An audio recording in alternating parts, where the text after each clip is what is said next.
Di antara contoh nyata juga tentang ini adalah Heraklius ya. Sebagaimana saya pernah ceramahkan dalam kisah tragis Heraklius ya. Yang dia sudah mengakui kebenaran Nabi Muhammad SAW ketika dia panggil Abu Sufyan.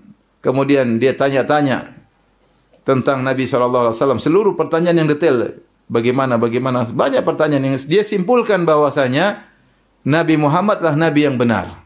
Berdasarkan informasi yang disampaikan oleh Abu Sufyan. Dan Abu Sufyan itu adalah musuh pengganti Abu Jahal. Dia musuh paling besar dari kaum Quraisy yang melawan kaum muslimin. Abu Jahal tewas, yang ganti siapa? Abu Sufyan. Dalam perang Uhud siapa pemimpinnya? Perang Badar Abu Jahal. Abu Jahal tewas. Perang berikutnya perang Uhud adalah Abu Sufyan. Perang Khandaq juga siapa? Abu Sufyan. Dan seterusnya. Oke, ketika dipanggil Abu Sufyan, kemudian Heraklius tanya, setelah dapat informasi dia ambil kesimpulan. Dia berkata, "Fa in kana ma taqulu haqqan," kalau yang kau ucapkan itu benar wahai Abu Sufyan, "fa sayamliku mawdi'a qadamai hataini," dia akan menguasai tempat kedua kaki ini. Dia akan menguasai singgasanaku ini. Dia akan menguasai singgasanaku ini.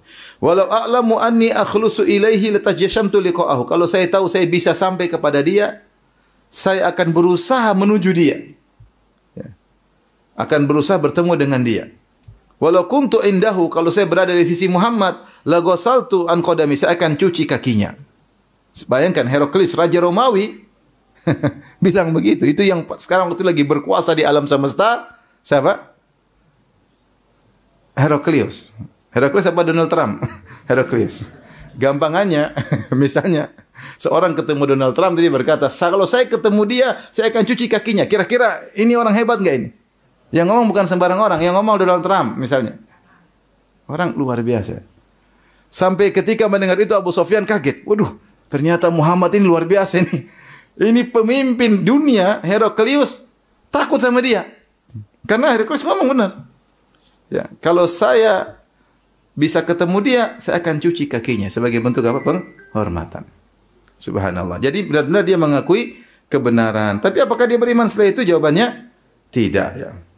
Kenapa? Takut kehilangan apa? Kerajaannya, takut kehilangan kekuasaannya. Disebutkan dalam Sahih Bukhari, maka dia kumpulkan anak buahnya semua setelah dia diskusi dengan beberapa ahli agama, ternyata semua sepakat itu nabi yang kita tunggu, itu yang kita sering bicarakan selama ini, itu yang kita diskusikan, itu yang kita tunggu-tunggu selama ini. Kesibukan mereka nunggu datang nabi terakhir karena mereka tahu saatnya tiba adalah tahun-tahun ini. Nah, sekarang sudah tiba. Itulah yang kita nanti-nantikan. Akhirnya dia sudah yakin itu Nabi Muhammad SAW, maka dia kumpulkan anak buahnya, dia tutup istananya, kemudian dia menyampaikan bagaimana kalau kita ikuti Nabi ini, kita akan semakin jaya, semakin kokoh. Akhirnya anak buahnya ngamuk semua. Ketika anak buahnya ngamuk, dia bilang, saya cuma coba iman kalian. Ternyata iman kalian top. Udah. Saya cuma coba aja. Jadi cuma coba-coba aja. Akhirnya dia milih kerajaan daripada akhirat.